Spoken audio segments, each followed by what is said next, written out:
I started noticing the numbers didn't add up sometime around March. It wasn't dramatic. No big moment where everything clicked. Just small things. Discrepancies in what my boss told potential investors versus what our actual performance reports showed. He'd say, we grew 38% last quarter. I knew it was 22. He'd mention partnerships that were still in negotiation, like they were done deals. I ran operations for a commercial printing business. We handled everything from packaging design to large format displays for retail stores. 3 years I'd been there. Started as a project coordinator, worked up to operations manager. I knew every client, every contract, every deadline. When something shipped late, I fixed it. When a client threatened to leave, I kept them. My boss's name was Grayson. He owned the place, built it from nothing about 15 years ago. People respected him. He had that energy, walked into a room and everyone paid attention, told stories that made investors laugh. I admired that about him at first. But admiration fades when you realize someone's foundation is built on exaggeration. The first time I caught him in a real lie was during a call with a potential investor. I was sitting in his office going over quarterly projections. He had me on mute while he talked to someone named Joelle. Big investor, he'd told me. Someone with serious money looking to expand her portfolio. We've increased production capacity by 45%, he said into the phone. Our turnaround time is now industry leading. I looked at my laptop. We'd increased capacity by 18%, and our turnaround time was average at best. Good, but not leading. He saw me staring. After he hung up, he leaned back in his chair. You look confused. Those numbers were different than what I have. Investors want to hear confidence. You'll understand when you've been doing this longer. I was 29 years old, not some kid fresh out of school. I understood the difference between confidence and lying. But I didn't say anything. Not then. April came. Then May. He got more comfortable with it. Started inflating everything. Told people we had contracts we were only bidding on. Said our profit margins were higher than they were. I watched him promise returns that our actual business couldn't deliver. I kept thinking he'd stop, that maybe this was temporary, just trying to close a few big deals, and then he'd level out. He didn't stop. June was when it got worse. Joelle, the investor he'd been talking to, reached out to me directly. My work number. I almost didn't answer because I didn't recognize it. Hi, is this Raya? Yes, this is Raya. Who's calling? My name is Joelle. I've been speaking with Grayson about investment opportunities. He mentioned you run operations there. I was hoping I could ask you a few questions about capacity and growth potential. Just want to understand the operation better before I commit serious money. My heart rate picked up. This wasn't normal. Investors didn't usually call operations managers directly. Sure. What do you want to know? She asked smart questions. Not about revenue or profit, about actual operations. How many machines we ran, what our error rate was, how we handled rush orders, whether we had room to expand physically. I answered honestly, told her we had good systems in place, said we could probably grow another 20 to 25% with our current setup, maybe 40 if we added equipment and hired more people. Told her our error rate was about 3%, which was decent for our industry. That's different from what Grayson told me. My throat went dry. What did he tell you? He said you were operating at about 60% capacity with room to triple production immediately. We were at 85% capacity. Tripling production would require a completely different facility. That's not accurate, I said carefully. I appreciate your honesty. She thanked me and hung up. I sat there for 10 minutes after, staring at my phone. I'd just contradicted my boss to a potential investor. That was either the smartest or stupidest thing I'd ever done. Grayson called me into his office 2 hours later. Joelle said she spoke with you. She had questions about operations. I answered them. What did you tell her? The truth. Our actual capacity numbers. Our real error rates. His jaw tightened. Not angry yet, just tense. You made us sound small. I made us sound realistic. Realistic doesn't get people to write checks. Neither does lying when they find out later. Wrong thing to say. I knew it the second the words left my mouth. He stood up, didn't yell. That would have been easier somehow. Instead, his voice went quiet. You need to decide if you're on this team or not, because right now, you're not acting like it. I left his office feeling like I'd swallowed glass. But Joelle called again 3 days later. More questions. About workflow. About client retention. about which services made us the most money. I answered everything honestly again. Told her what worked, what didn't, where we struggled. You're very straightforward, she said. I don't see the point in being anything else. Grayson is lucky to have you. Except he didn't see it that way. July hit. Summer heat made the production floor brutal. We had 2 huge orders due the same week, and one of our main printers kept jamming.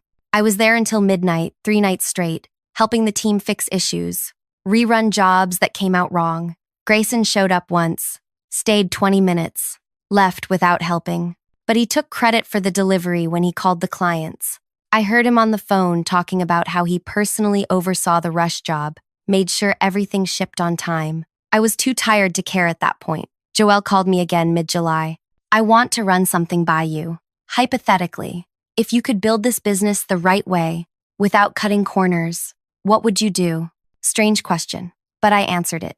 Told her I'd focus on quality over quantity, invest in better equipment, hire people who actually knew the trade, build real relationships with clients instead of just chasing the biggest contracts. You've thought about this. I think about it every day. What if you could actually do it?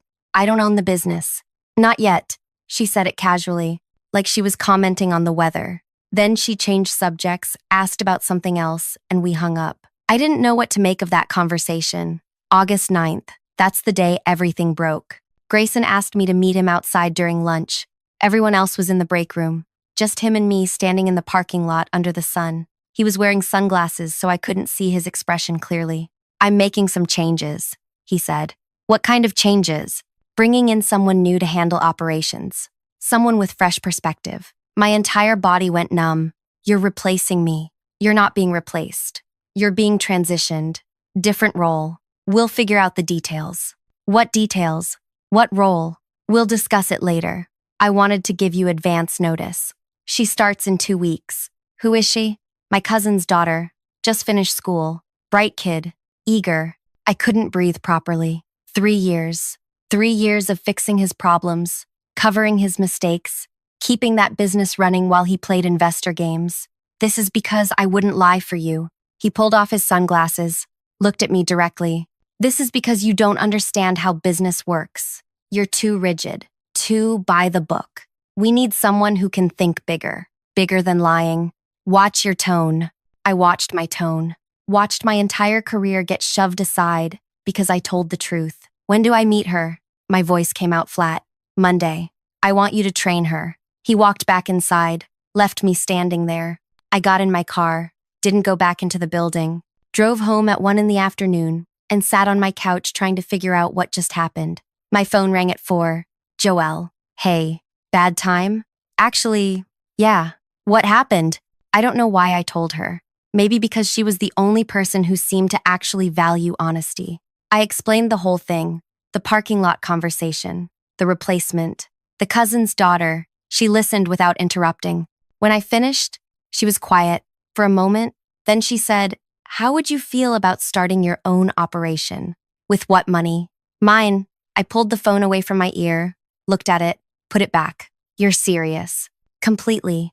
I've been looking for someone to build something real with, not someone who talks big, someone who actually knows how to run a business.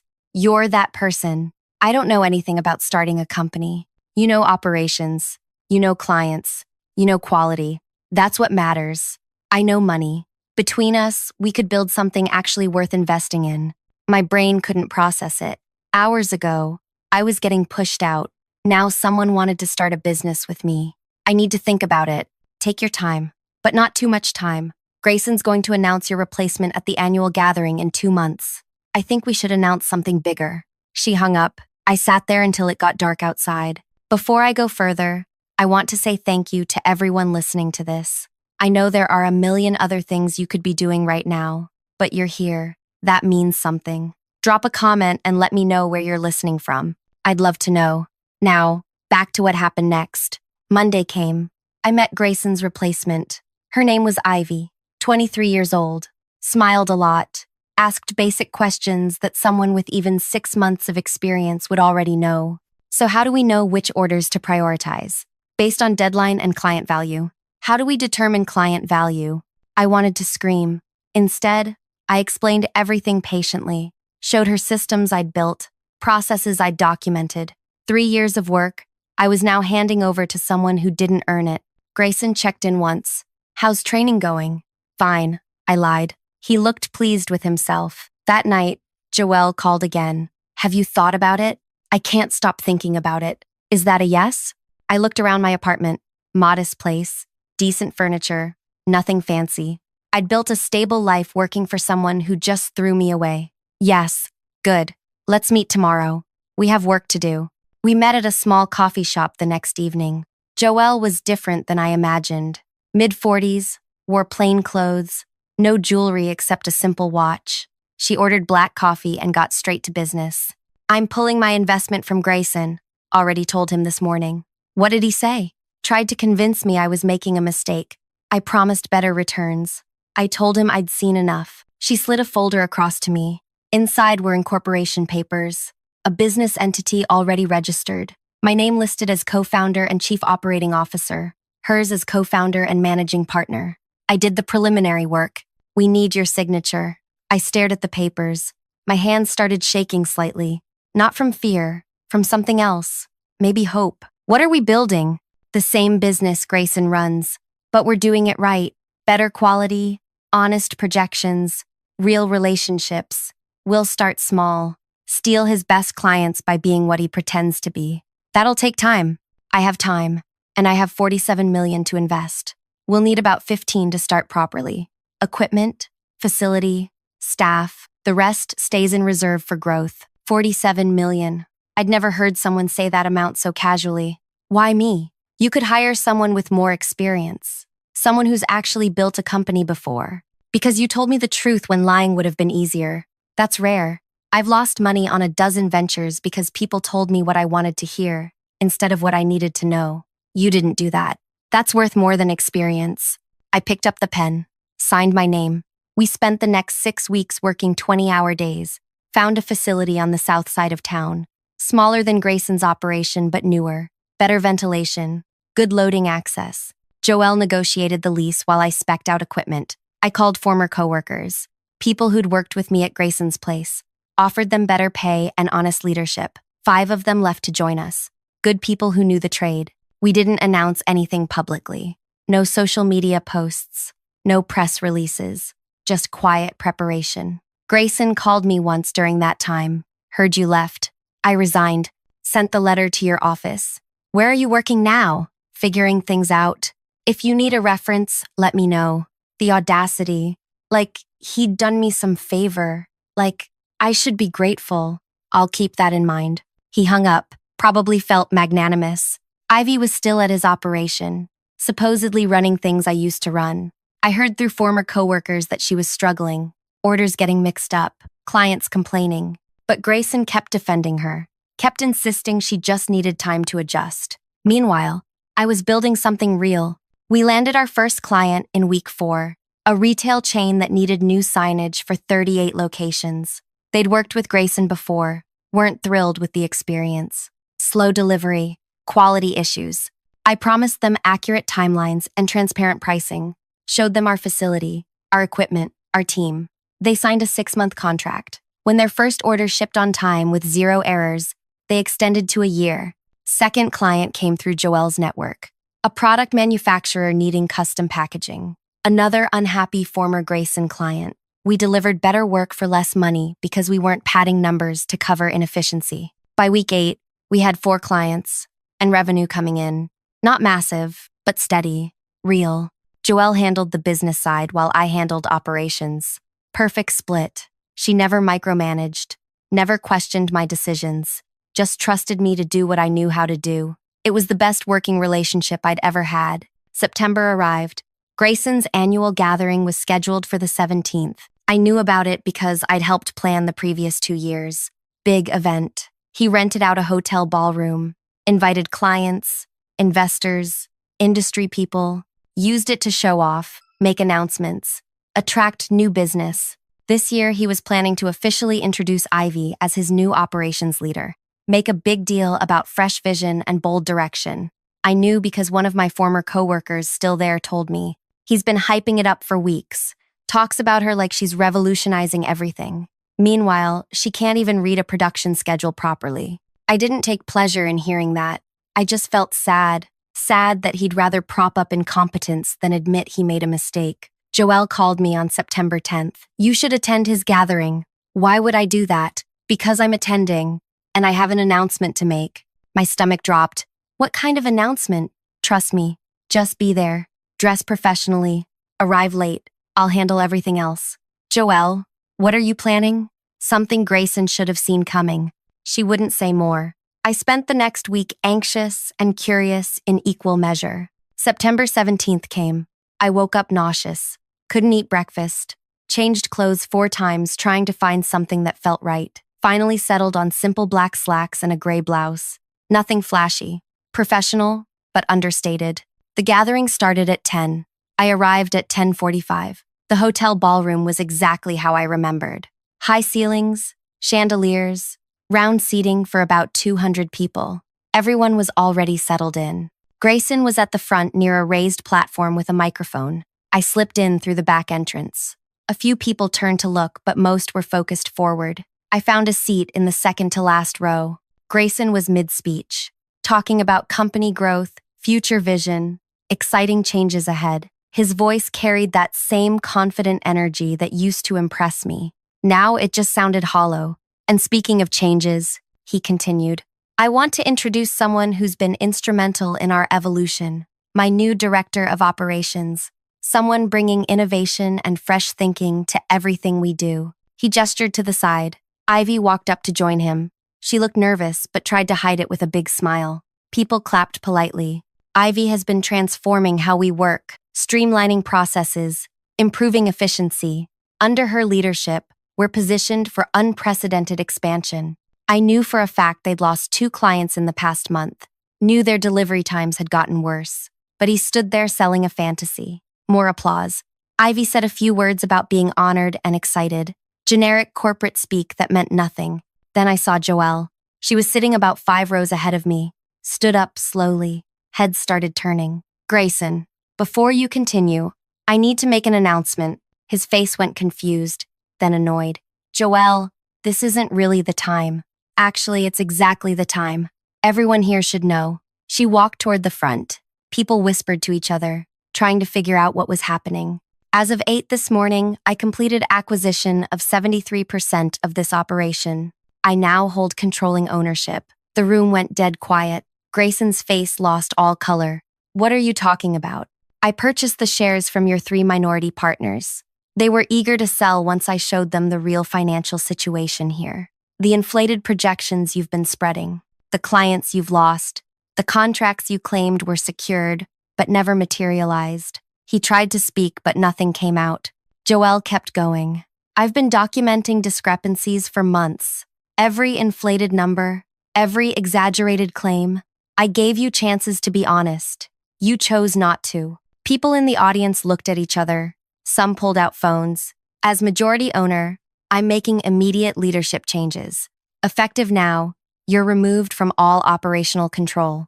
You'll receive compensation as outlined in the partnership agreement, but your authority here is finished. Grayson found his voice. You can't do this. Not here. Not like this. I can and I am. This gathering is the perfect venue. Same place you were going to celebrate your false success. Now it's where everyone learns the truth. She turned to face the audience. This business has been operating on deception. That ends today. I'm bringing in leadership that values honesty and quality over appearance and ego. Then she looked directly at me. Raya, would you come up here? Every head in that ballroom turned to find me. My legs felt weak, but I stood up, walked down the aisle toward the front. Each step felt surreal. When I reached the platform, Joelle spoke clearly into the microphone. This is Raya.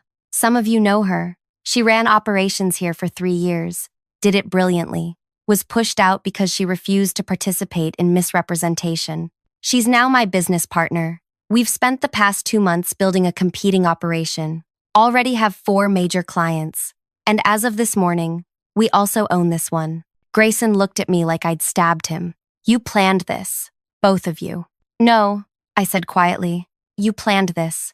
When you chose lies over integrity. When you pushed out the people who actually made this place work. This is just the consequence. Joelle stepped closer to Grayson.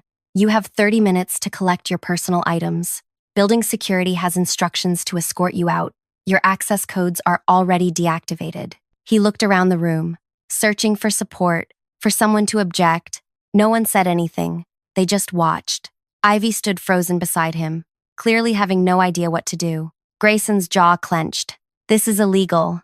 It's completely legal. I had 4 lawyers review every step. You're welcome to challenge it, but you'll lose. He stared at her, then at me, then back at the audience. Finally, he walked off the platform, down the side aisle. Ivy followed him, confused and silent. The ballroom stayed absolutely still until they disappeared through the exit. Then the whispers started, low at first, then growing louder. Joelle handed me the microphone. I know this is unexpected, I said. My voice cracked slightly, but I want to be clear about something. We're not here to destroy what was built. We're here to fix it, to make it honest, to deliver what we promise. If you've worked with this company before and had problems, I apologize. That changes now. If you're interested in continuing the relationship under new leadership, I'd love to talk. If not, I understand. I handed the microphone back to Joelle. She addressed the audience. We'll be reaching out individually over the next week. For now, thank you for being here. I know this wasn't the gathering you expected. People started standing. Some headed for the exits. Others approached us with questions.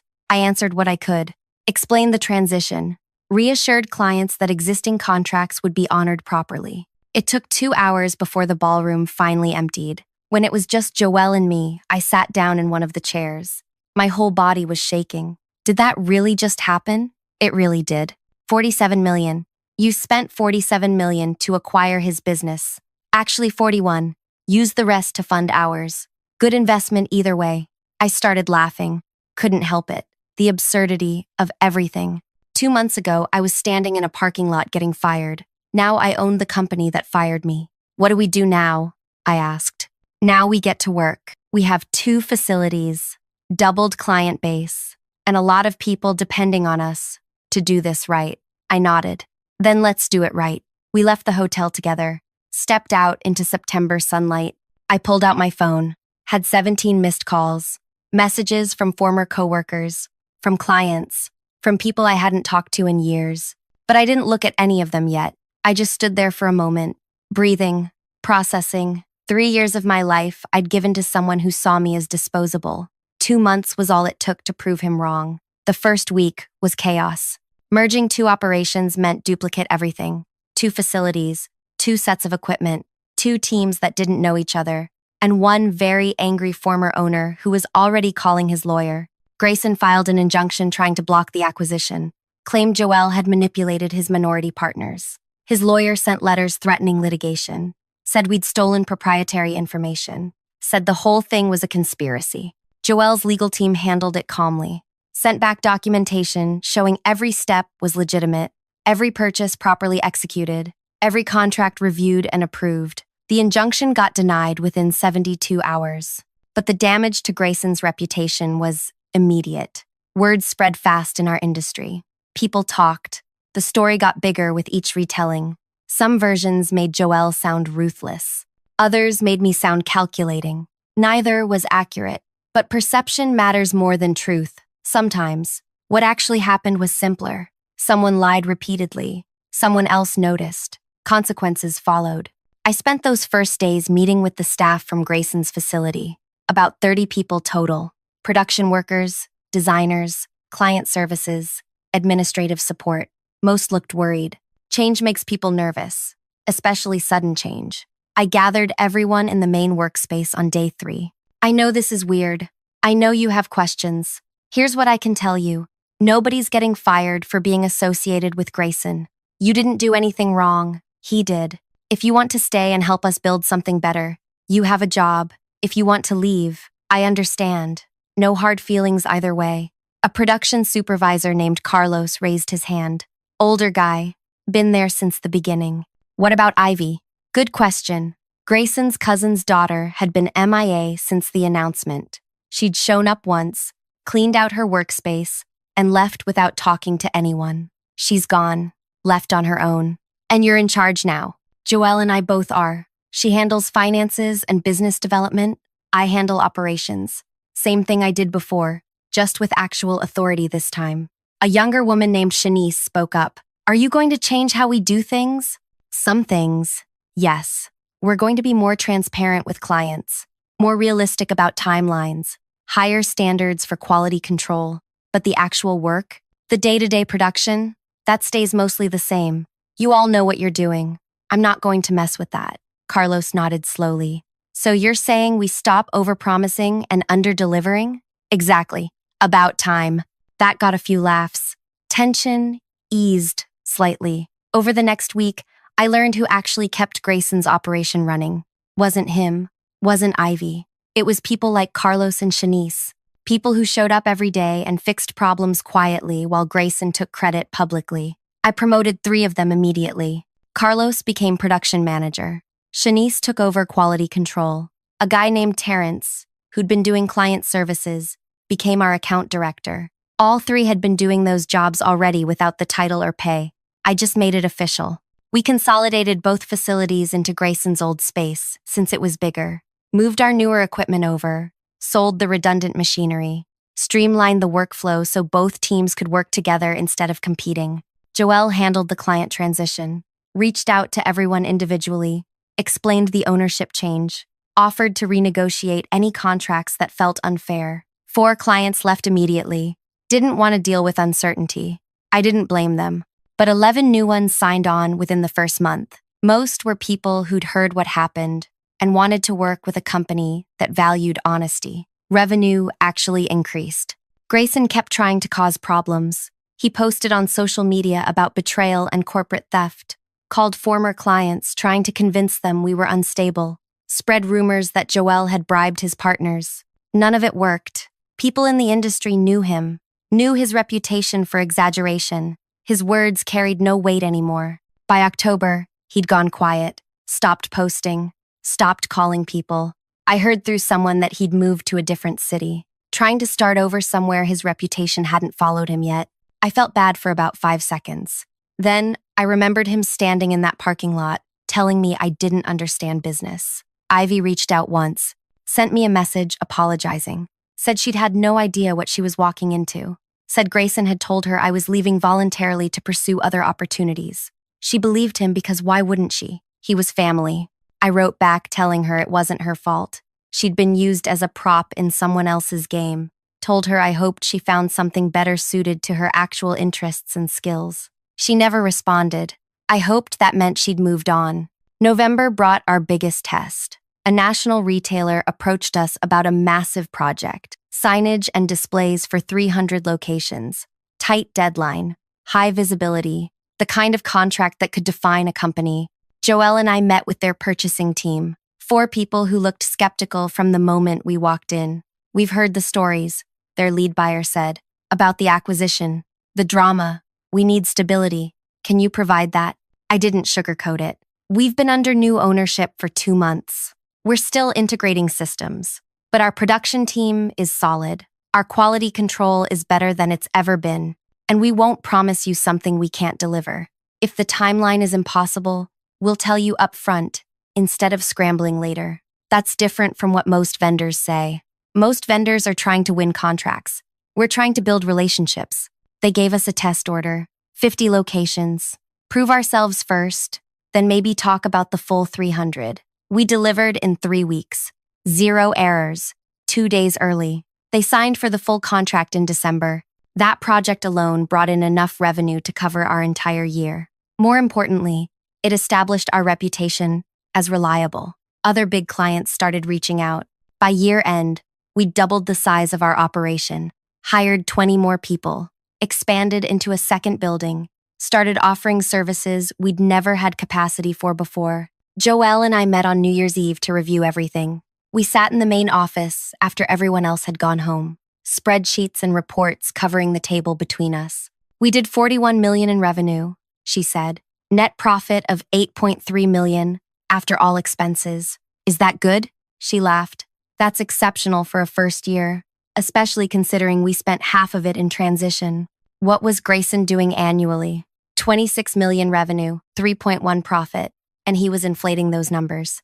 I leaned back in my chair, tried to process it. How is this real? It's real because we built it on actual value instead of perception. Turns out that works better long term. My phone buzzed. Text from Carlos. Photo of the production floor. Everyone had stayed late to finish a rush order. They decorated the space with leftover materials, made a banner that said, "Happy New Year, from the best crew anywhere." I showed Joelle. She smiled. That's why we're successful. They believe in what we're doing. They believe because we're honest with them. Radical concept. We sat there for a while in comfortable silence, exhausted but satisfied. Do you ever wonder what would have happened if you'd just stayed quiet? Joelle asked. If you'd gone along with Grayson's exaggerations? Sometimes, probably would have been easier, but you'd still be working for him, making him money, while he took credit. Yeah, better this way. Definitely better this way. I thought about everything that led here, the parking lot conversation, the choice to be honest even when it cost me, the unexpected partnership that changed everything. None of it was planned. I didn't set out to take down my former boss or acquire his company. I just refused to compromise on something that mattered. Sometimes that's enough. January brought speaking invitations. Industry groups wanted to hear our story. Business schools wanted case studies. I declined most of them. Didn't feel right profiting from telling people how someone else failed. But I accepted one. A local college asked me to talk to their business students about ethics and operations management. Figured that was different. Not about revenge or drama. About doing things right. 50 students showed up. I told them the truth. Said business isn't about being the loudest or most confident. It's about being consistent and honest. Said shortcuts might work temporarily, but they always catch up eventually. One student raised his hand. But don't you have to exaggerate sometimes to compete? No. You have to be good enough that exaggeration isn't necessary. And if you're not good enough yet, you work until you are. Lying about capability doesn't create capability. It just delays the inevitable failure. Another student asked if I regretted how everything happened. I regret that it was necessary. I don't regret doing it. After the talk, a few students came up to ask more questions. One woman, maybe 22 years old, looked nervous but determined. I'm working somewhere right now where my boss does what you described. Changes numbers. Tells clients things that aren't true. I don't know what to do. Document everything. Keep records. Be prepared to walk away if necessary. And know that speaking up might cost you in the short term, but save you in the long term. That's scary. It is. But staying in a situation built on lies is scarier. She thanked me and left. I hoped she figured it out. Joelle and I kept building through the spring. Won more contracts. Hired more people. Opened a third location.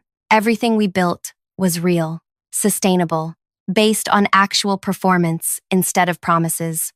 It wasn't perfect. We made mistakes, lost clients sometimes, had production issues and staff conflicts and all the normal problems businesses face. But we faced them honestly, fixed what we could, admitted what we couldn't, kept moving forward. 2 years after the acquisition, we'd become one of the largest operations in our region. 5 locations, 230 employees, revenue somewhere around 90 million annually. I stopped tracking exactly. Numbers mattered, but they weren't everything. What mattered was building something people could be proud of, where work meant something beyond just profit, where honesty wasn't a liability but a foundation. I still think about that parking lot conversation sometimes. Grayson telling me I didn't understand business, pushing me aside like I was nothing. He was right about one thing. I didn't understand his version of business, the version built on image and exaggeration, and taking credit for other people's work. But I understood something he never did. Real success doesn't come from convincing people you're valuable. It comes from actually being valuable. 3 years of my life I spent making him successful. 2 months was all it took to prove I didn't need him. And now I'm building something that'll last. Something real. Something honest. That's better than any revenge could ever be. Before I finish, I want to thank you for sticking with me through this whole story. If it meant something to you, if it made you think about your own situation or gave you courage to stand up for what's right, do me a favor. Hit that like button. Leave a comment about your experience. Subscribe so you don't miss future stories. It actually helps more than you know. Thank you for listening. Really, thank you.